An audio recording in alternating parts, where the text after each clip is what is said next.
കുറുക്കൻ മാഷിന്റെ സ്കൂളാണ്. ഇത് എഴുതിയത് സുധീഷ് എന്ന് പറഞ്ഞ എഴുത്തുകാരനാണ്. ഇതില് ഈ കുറുക്കൻ താൻ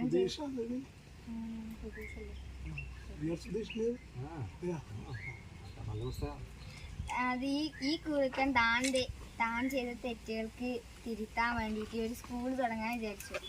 അപ്പം ഈ കുറുക്കൻ ഈ മനുഷ്യന്മാരുടെ അടുത്തേക്ക് അധികം സമ്പർക്കുന്നതുകൊണ്ട് ഈ മനുഷ്യന്മാർ പാടുന്ന പാട്ടും മറ്റു സാധനങ്ങൾക്കെല്ലാം കുറുക്കൻ അറിയാം. അപ്പോൾ കുറുക്കൻ ആ ഇതിൽ വെച്ചിട്ട് ഒരു സ്കൂൾ തുടങ്ങി. അപ്പോൾ ആ സ്കൂളിൽ കുറേ ആ കാട്ടിലുള്ള എല്ലാ മൃഗങ്ങളെയും വിളിച്ച് പ്രവേശനോത്സവം നടത്തി. എന്നിട്ട് ഓരോ മൃഗങ്ങൾക്കും ഓരോ പാഠങ്ങൾ പഠിച്ചു കൊടുത്തു. അപ്പോൾ ലാസ്റ്റ് എല്ലാ